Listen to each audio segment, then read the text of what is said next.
आज आप बात करने जा रहे हैं डिविस लैबोरेटरीज पे। Right sir. जी बताइए। सर डेविस लेबोरेटरीज अभी आप देखें तो बहुत ज्यादा बीटन डाउन काउंटर हो चुका है और काउंटर बहुत अच्छा है, कंपनी बहुत अच्छी है। इसका थोड़ा सा जैसे मैं हमेशा ब्रीफ देता हूँ, 2 मिनट में आपको ब्रीफ दे देता हूँ सर। एक तो ये 1990 में बनी थी sir company, Hyderabad Telangana based company है। मार्केट कैपिटलाइजेशन सर इसका बहुत उम्दा है, 94,984 करोड़, लास्ट अपडेट यही है इसका। फेस वैल्यू 2 रुपए है सर। अब इसमें एक चीज देखें सर, ये कंपनी का फोटे क्या है? ये कंपनी का फोटे है sir active pharmaceutical ingredients, API बनाती है ये कंपनी और करीबन 95 कंट्रीज में एक्सपोर्ट है इसका। वर्ल्ड की चुनिंदा टॉप 10 कंपनीज में इसका नाम आता है। एपीआई के अलावा सर इसमें कस्टम सिंथेसिस का भी काम है जो इन लोगों ने इंटीग्रेट किया है। अब एपीआई तो मैं जैसे बहुत दर्शकों को पता होगा क्योंकि हम बहुत बार बात कर चुके हैं इसके बारे में। एपीआई क्या होता है सर? इंग्रेडिएंट्स होते हैं दवाओं के, जो दवाओं को बनाने में काम में आते हैं। ऐसे मान सकते हैं कि वो सॉल्ट्स होते हैं जो दवा को बनाने के काम में आते हैं। उसके अलावा सर ये कंपनी कस्टम सिंथेसिस भी कर रही है अभी। कस्टम सिंथेसिस का मतलब होता है कि सर ये एक तरीके से जॉब वर्क मान लीजिए आप, ये और कंपनीज के लिए भी प्रोसेस कर रही हैं दवाओं को और फर्दर उसको प्रोसेस और पैकेज करके वो कंपनी आगे बेच पा रही है। उसके अलावा सर इसका न्यूट्रिशन मैन्युफैक्चरिंग, क्योंकि वर्ड क्या है एग्जैक्टली मैं प्रोनाउंस सही से नहीं कर पा रहा हूँ, तो न्यूट्रिशन की मैन्युफैक्चरिंग भी ये कंपनी करती है। विटामिन मिनरल्स ये सब जो एक सिंथेटिक तरीके से क्रिएट किए जाते हैं और इन दिनों हम देख रहे हैं लोग जिस तरीके से हेल्थ कॉन्शियस हो रहे हैं, इनका कंजम्पशन भी अब धीरे धीरे बढ़ता जा रहा है। तो सर ये 3 पैरेलल पिलर्स हैं जिन पे आज के टाइम ये कंपनी काम कर रही है और सबसे स्ट्रॉन्गेस्ट पिलर इसका एपीआई है जो 95 कंट्रीज में एक्सपोर्ट हो रहा है। अब सर हम होल्डिंग पे आ जाते हैं। प्रमोटर होल्डिंग 59.94% है। एफआईएस का भी इसमें अच्छा इंटरेस्ट है 16.52%। डीआईआईज भी इसमें अच्छे से इन्वॉल्व है सर 19.99% और पब्लिक डोमेन में 11.56% पे ये अभी है। अब सर इसको रिकमेंड करने के कारण कुछ और बता देता हूं आपको। इसके प्रॉफिट ग्रोथ पास्ट 3 इयर्स में 31% रही है। रेवेन्यू ग्रोथ जो है वो 22.09% है 3 साल से।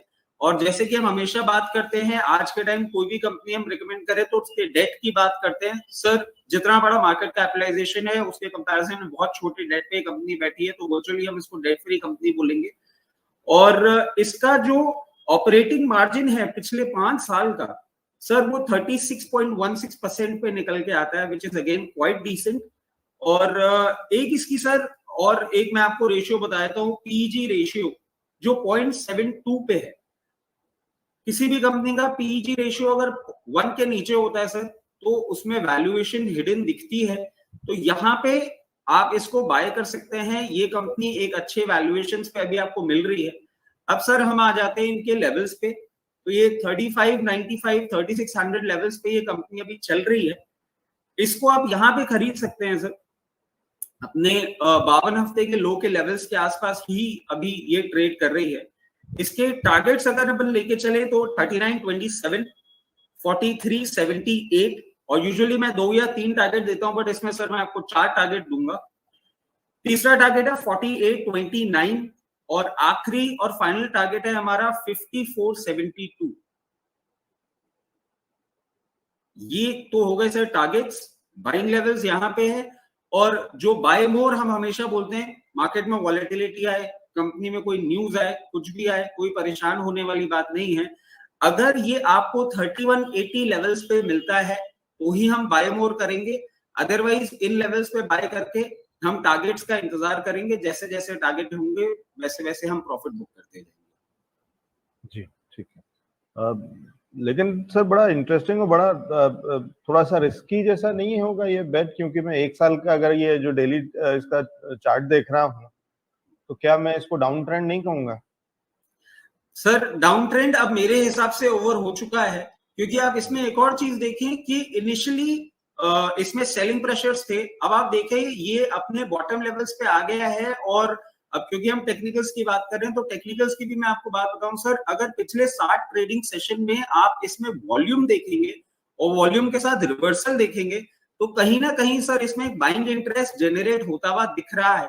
और क्योंकि ये एक निफ्टी 50 का ही काउंटर है, निफ्टी 50 के साथ पार्टिसिपेट नहीं किया है, ये एक वो डार्क हॉर्स हो सकता है जिसमें अब बाइंग इंटरेस्ट जनरेट करके और निफ्टी के साथ इन सिंक मूवमेंट देने की कैपेबिलिटीज हैं।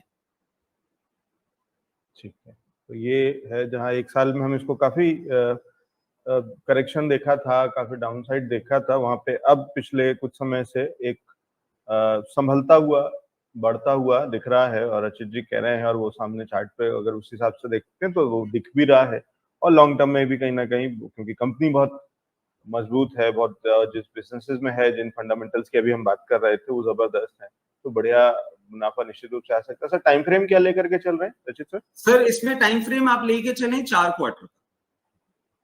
ठीक, और एक साल इसमें एक चीज मैं ऐड करना चाहूंगा सर, अगर हिस्टोरिकली हम देखें ये एक बहुत ही हाई बीटा कंपनी है, मूवमेंट इसमें बहुत जल्दी आते हैं, बाइंग इंटरेस्ट के बाद अगर ये टर्न अराउंड होती है टारगेट बहुत जल्दी हिट हो सकते हैं इसके, मगर हम 4 क्वार्टर का टाइम लेके चलेंगे सर क्योंकि टारगेट भी बहुत दूर के सुझाए गए हैं।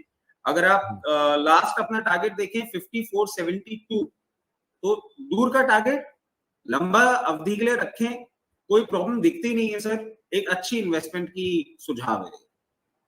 ठीक है, तो एक अच्छा इन्वेस्टमेंट, बढ़िया सुझाव है, इसी कर सकते हैं डिविस लैब में। और लोकेश जी रचित जी हमारे लिए लेकर के आए, बढ़िया एनालिसिस है, दिख रहा है थोड़ा तो समझना मुश्किल है ट्रेडिंग के हिसाब से, थोड़ा सा कहीं चार्ट्स के अंदर में, शॉर्ट टर्म के अंदर में, लेकिन यही कमाल होता है और ये उनका परफॉर्मेंस भी बोलता है कि जहाँ पे अभी चीजें जो कैसे दिख रही हैं उससे फर्क नहीं पड़ता है, ओवरऑल अल्टीमेटली आखिर में आपको बढ़िया मुनाफा मिलता है। इनफैक्ट ऐसी चीजों में शायद, क्योंकि जब बढ़िया डिस्काउंट इसको वो देख रहे हैं, जिसको हो सकता है बहुत लोग गिरावट देख रहे हो, डाउनसाइड देख रहे हो, वो उसको कोई चीज सस्ती होते हुए को तो उसको डिस्काउंट भी कहा जाता है। तो जहां एक तरफ कहा जाता है कि माल बिक नहीं रहा होगा इसलिए सस्ता बेच रहे हैं, दूसरा कहता है कि सस्ते में मिल रहा है, माल बहुत अच्छा है और आगे चल करके इसकी कीमत बढ़ने वाली है। ये वो वाली चीजों में से एक है। और निश्चित रूप से डिविस लैब अगर आप फंडामेंटल्स जो जितने रचित जी ने बता भी दिए हैं और उसके अलावा और स्टडी करें तो वो बता देंगे आपको कि कितना बढ़िया तरीके से इसको पढ़ के वो आए।